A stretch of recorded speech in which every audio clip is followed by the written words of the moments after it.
Jai Guruji. Jai Guruji. Anandam Shukrana Guruji for this beautiful, blissful, divine satsang, and Shukrana Guruji for giving us this seva of reading as well as listening to the Shivpuran. Let's begin with the synopsis of last week. Last week we read chapter 42 of KotiRudrasamhita of the volume 3 of the Shivpuran. In this we read that the sages requested Suta to tell them who Shiva, Rudra, Vishnu and Brahma were, and which out of these forms was Nirguna. So Suta told them that the Supreme Brahman, the Sadashiv, is Nirguna, and from him originated Prakriti and Purusha. Both of them performed severe penance when the entire universe was water, and at the base of Kashi, the water base, there was Narayana, who was engulfed in Maya and he was sleeping. Then from his umbilical lotus emerged Brahma, and Brahma performed severe penance. The form of Narayana that he viewed after that penance was called Vishnu. Then, about Mahadeva and Rudra. There was an epic battle between Brahma and Vishnu, and they wanted to establish their superiority. And at that form, the Sadashiv revealed himself in a form, and that form was called the Mahadeva form. And that Mahadeva declared at that point that he will be called Rudra as he manifests himself as Shiva with fire in his forehead. That form is called Rudra. Essentially, there is no difference between Rudra and Sadashiv or Shiva, except for the fact one form is Nirguna and one form is Saguna. Also, the devotion, from the point of devotion, there is no difference. They are equally worthy of being worshipped by the devotees, and they grant, they take on to the task of their devotees. And Rudra was born basically to, he's from Shiva.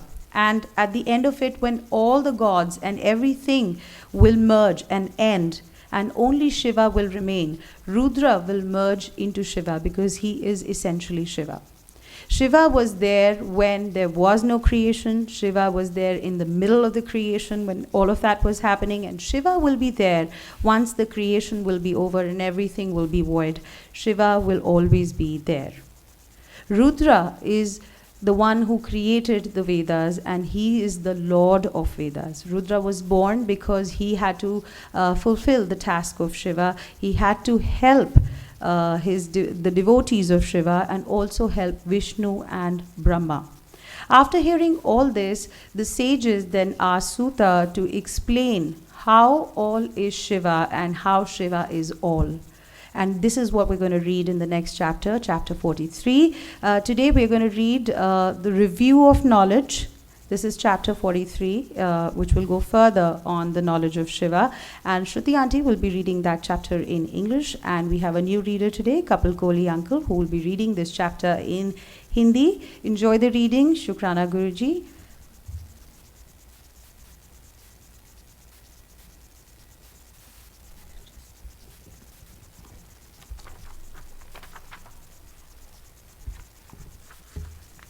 Jai Guruji, Shukrana Guruji. Today we'll be reading chapter 43, Review of Knowledge. Suta said, O ye sages, may this be heard. I shall explain the perfect knowledge of Shiva in the manner I have heard. It is a great secret, as it is form of highest salvation. In the assembly of Brahma, Narada, Kumara, Vyasa and Kapila, they had discussed this and come to this conclusion. It shall be known that entire universe is wholly Shiva. That Shiva is in everything must be known by learned scholars. Beginning with Brahma and ending with a blade of grass, whatever is seen as constituting the universe is Shiva himself. That deity is called Shiva. When he wishes, this is created.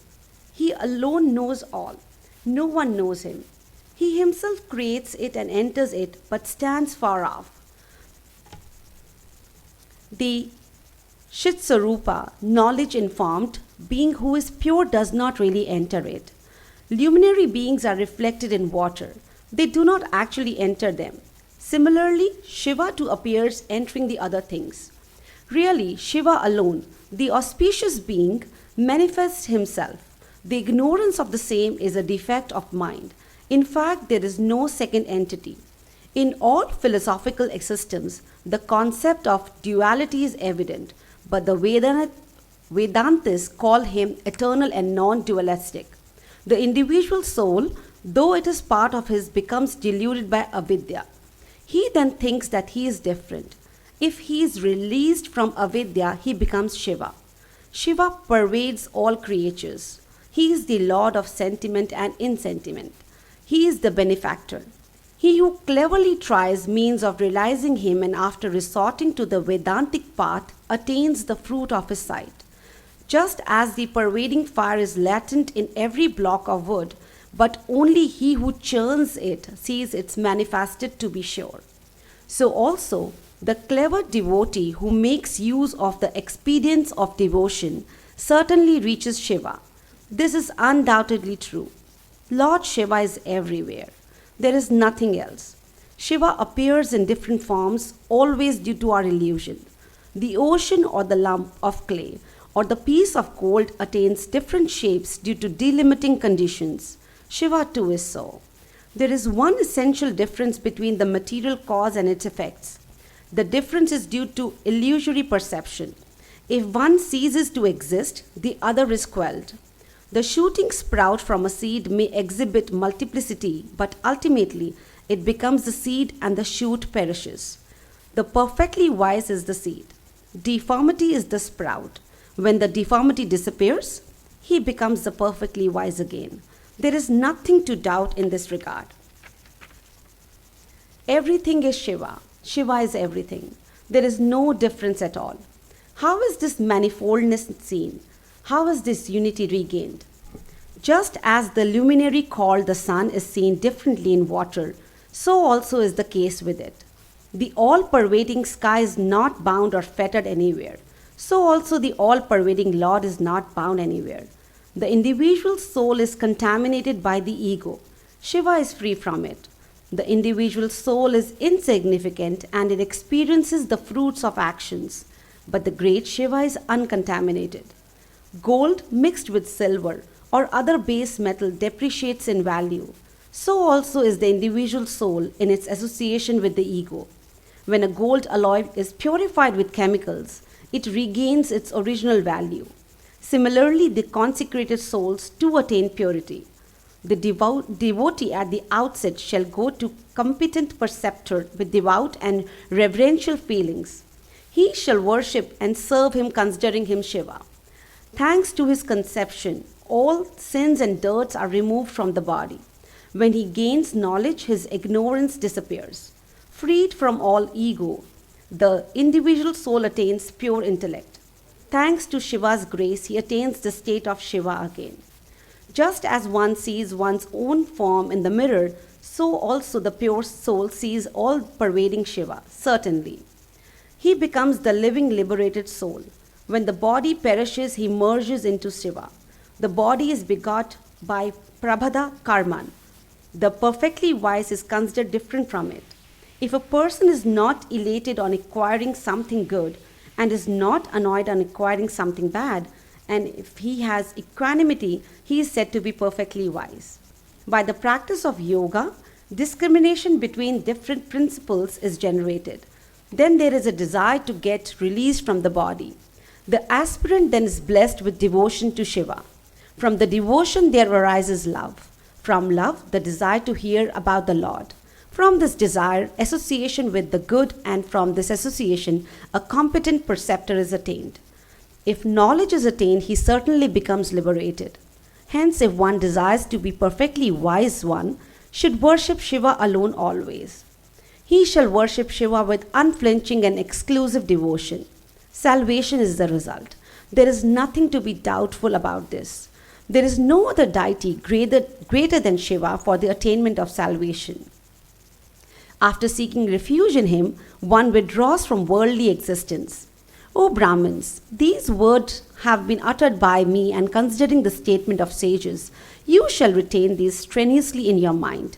At the outset, this instruction was given to Vishnu by Shiva in front of his phallic image. It was given to Brahma by Vishnu and to Sanaka and others by Brahma. That knowledge was then imparted to Narada by Sanaka and others. Narada communicated it to Vyasa, and the merciful Vyasa communicated it to me. I have now communicated it to you. For the welfare of the world, you shall establish this in the world strenuously. It is conducive to the attainment of Shiva. O great sages, thus what I have been asked has been narrated by me. You shall perceive this carefully. What else do you wish to hear? Vyasa said, on hearing this, the sages attained great bliss. After bowing to him, they eulogized him again and again with words choked with pleasure. The sages said, O disciple of Vyasa, obeisance be to you. You are blessed. You are the most excellent of the devotees of Shiva. The highest thing, the excellent knowledge of Shiva, has been imparted to us. Thanks to your mercy, our mental delusion has been vanished. Securing the excellent knowledge of Shiva from you, we are satisfied. This knowledge yields salvation.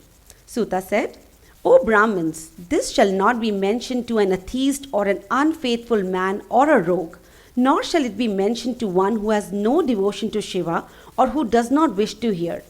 After poring through Itihasas, Puranas, Vedas and Shastras many a time, Vyasa extracted this essence and imparted it to me. On hearing this once, all sins are reduced to ashes. A non-devotee becomes a devotee. This enhances the devotion of the devotee. If it is heard again, one attains good devotion. If it is heard again, liberation is attained. Hence, this must be heard again and again by the devotee who desires to get the benefit of worldly pleasures and salvation.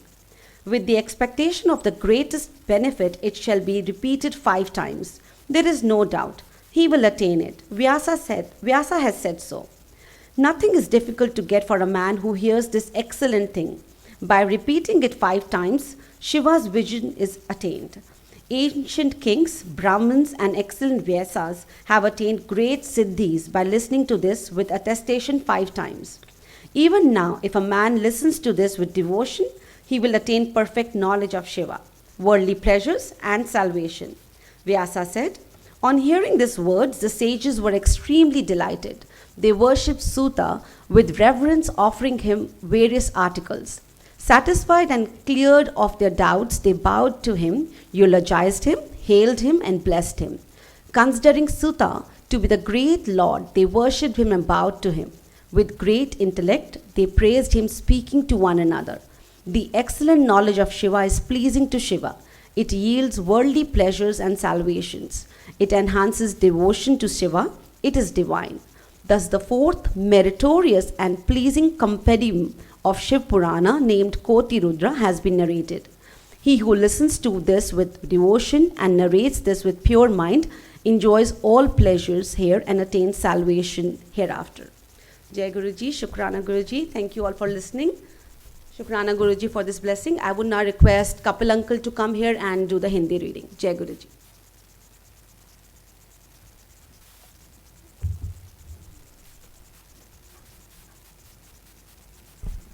जय गुरु जी।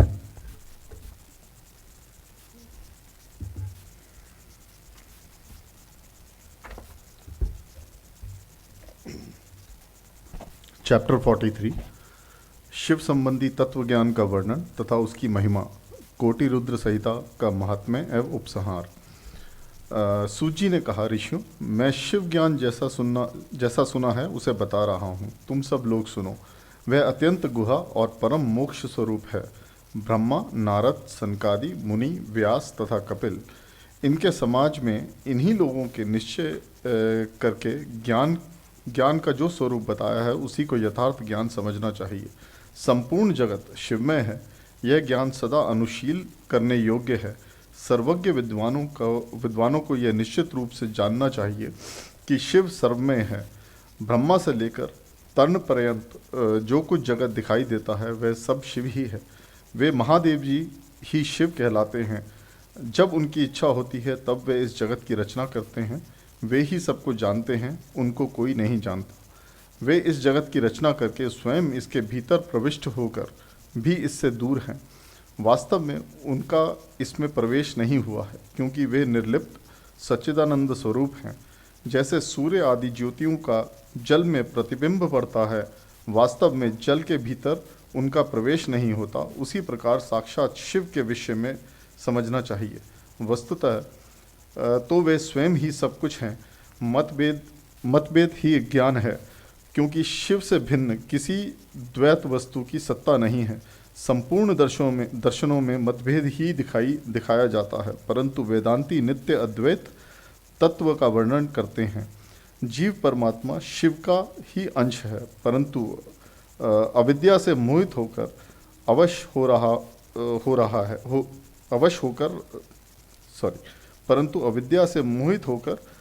हो रहा है और अपने को शिव से भिन्न समझता है।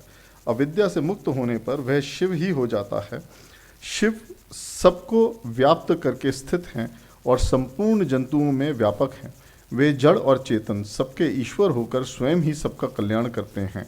जो विद्वान पुरुष वेदांत मार्ग का आश्रय ले उनके साक्षात्कार के लिए साधना करते हैं, उन्हें वह साक्षात्कार रूप फल अवश्य प्राप्त होता है। व्यापक अग्नि तत्व प्रत्येक काष्ठ में स्थित है, परंतु जो उस काष्ठ का मंथन करता है वही असंदिग्ध रूप से अग्नि को प्रकट करके देखता है। उसी तरह जो बुद्धिमान यहाँ भक्ति आदि साधनों का अनुष्ठान करता है, उसे अवश्य शिव का दर्शन प्राप्त होता है, इसमें संशय नहीं है। सर्वत्र केवल शिव है, शिव है, शिव है, दूसरी कोई वस्तु नहीं है। वे शिव भ्रम से ही सदा नाना रूपों में भासित होते हैं। जैसे समुद्र, मिट्टी अथवा स्वर्ण ये उपाधि भेद से नाना तत्वों को प्राप्त होते हैं, उसी प्रकार भगवान शंकर भी उपाधियों से ही अनेक रूपों में भासते हैं। कार्य और कारण में वास्तविक भेद नहीं होता, केवल भ्रम से भरी हुई बुद्धि के द्वारा ही उसमें भेद की प्रतीत होता है। भ्रम दूर होते ही भेद बुद्धि का नाश हो जाता है। जब बीज से अंकुर उत्पन्न होता है, तब वह नाना तत्वों को प्रकट करता है, फिर अंत में वह बीज रूप में ही स्थित होता है और अंकुर नष्ट हो जाता है। ज्ञानी बीज रूप में ही स्थित हैं और नाना प्रकार के विकार अंकुर रूप हैं। उन विकार स्वरूप अंकुरों की निवृत्ति हो जाने पर पुरुष फिर ज्ञानी रूप में स्थित हो जाता है। इसमें अन्यथा विचार नहीं करना चाहिए। यह सब कुछ शिव है और शिव ही सब कुछ है। शिव तथा संपूर्ण जगत में कोई भेद नहीं है। फिर क्यों कोई अनेकता देखता है और क्यों एकता ढूंढता है? जैसे एक ही सूर्य नामक ज्योति जल आदि उपाधियों में विशेष रूप से नाना प्रकार की दिखाई देती है, उसी प्रकार शिव भी हैं। जैसे आकाश सर्वत्र व्यापक होकर भी स्पर्श आदि बंधन में नहीं आता, उसी प्रकार व्यापक शिव भी कहीं नहीं बनते। अहंकार से युक्त होने के कारण शिव का अंश जीव कहलाता है। उस अहंकार से मुक्त होने पर वह साक्षात शिव ही है। कर्मों के भोग में लिप्त होने के कारण जीव तुच्छ है और निर्लिप्त होने के कारण शिव महान है। जैसे एक ही स्वर्ण आदि चांदी आदि से मिल जाने पर कम कीमत का हो जाता है, उसी प्रकार अहंकार युक्त जीव अपना महत्व खो बैठता है। जैसे क्षार आदि से शुद्ध किया हुआ उत्तम स्वर्ण भी पूर्वत बहुमूल्य हो जाता है, उसी प्रकार संस्कार विशेष से शुद्ध होकर जीव भी शुद्ध हो जाता है। पहले सद्गुरु को पाकर भक्ति भाव से युक्त हो शिव बुद्धि से उनका पूजन और स्मरण आदि करें। गुरु में शिव बुद्धि करने से सारे पाप आदि मल शरीर से निकल जाते हैं।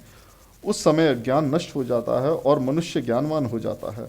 उस अवस्था में अहंकार मुक्त निर्मल बुद्धि वाला जीव भगवान शंकर के प्रसाद से पुनः शिव रूप हो जाता है। जैसे दर्पण में अपना रूप दिखाई देता है, उसी तरह उसे सर्वत्र शंभु का साक्षात्कार होने लगता है। वही जीवन मुक्त कहलाता है। शरीर गिर जाने पर वह जीवन मुक्त ज्ञानी शिव में मिल जाता है। शरीर प्रारब्ध के अधीन है। जो उस देह के अभिमान से रहित है, उसे ज्ञानी माना गया है। जो शुभ वस्तु पाकर हर्ष से खिल नहीं उठता, अशुभ को पाकर क्रोध या शोक नहीं करता तथा सुख दुख आदि सभी द्वंद्वों में समभाव रखता है, वह ज्ञानवान कहलाता है। आत्मचिंतन से तथा तत्वों के विवेक से ऐसा प्रयत्न करें कि शरीर से अपनी पृथकता का बोध हो जाए। मुक्ति की इच्छा रखने वाले पुरुष शरीर एवं उसके अभिमान को त्याग कर अहंकार शून्य एवं मुक्त हो सदाशिव में विलीन हो जाता है। अध्यात्म चिंतन एवं भगवान शिव की भक्ति ये ज्ञान के मूल कारण हैं। भक्ति से साधन विशेष प्रेम की उपलब्धि बताई गई है। प्रेम से श्रवण होता है, श्रवण से सत्संग प्राप्त होता है और सत्संग से ज्ञानी गुरु की उपलब्धि होती है। गुरु की कृपा से ज्ञान प्राप्त हो जाने पर मनुष्य निश्चय ही मुक्त हो जाता है। इसलिए जो समझदार है उसे सदा शंभु का ही भजन करना चाहिए। जो अनन्य भक्ति से युक्त हो शंभु का भजन करता है उसे अंत में अवश्य मोक्ष प्राप्त हो जाता है। अतः मुक्ति की प्राप्ति के लिए भगवान शंकर से बढ़कर दूसरा कोई देवता नहीं है। उनकी शरण लेकर सारा जीव संसार बंधन से छूट जाता है। ब्राह्मणों, इस प्रकार वहाँ पधारे हुए ऋषियों ने परस्पर निश्चय करके जो यह ज्ञान की बात बताई है इसे अपनी बुद्धि के द्वारा प्रयत्नपूर्वक धारण करना चाहिए। मुनीश्वरों, तुमने जो कुछ पूछा था वह सब मैंने तुम्हें बता दिया। इससे तुम्हें प्रयत्नपूर्वक गुप्त रखना चाहिए। बताओ अब और क्या सुनना चाहते हो। ऋषि बोले, व्यास शिष्य आपको नमस्कार है। आप धन्य हैं, शिव भक्तों में श्रेष्ठ हैं। आपने हमें शिव तत्व संबंधी परम उत्तम ज्ञान का श्रवण कराया। आपकी कृपा से हमारे मन की भ्रांति मिट गई। हम आपसे मोक्षदायक शिव तत्व का ज्ञान पाकर बहुत संतुष्ट हुए हैं।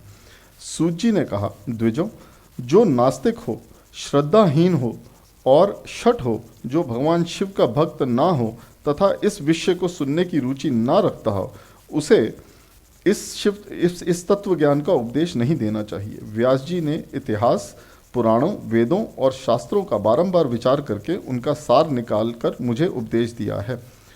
इसका एक बार श्रवण करने मात्र से सारे पाप भस्म हो जाते हैं।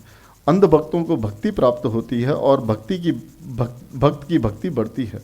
दोबारा सुनने से उत्तम भक्ति प्राप्त होती है। तीसरी बार सुनने से मोक्ष प्राप्त होता है। अतः भोग और मोक्ष रूप फल की इच्छा रखने वाले लोगों को इसका बारंबार श्रवण करना चाहिए। उत्तम फल को पाने के उद्देश्य से इस पुराण की 5 आवृत्तियाँ करनी चाहिए। ऐसा करने पर मनुष्य उसे अवश्य पाता है, इसमें संदेह नहीं है, क्योंकि यह व्यास जी का वचन है।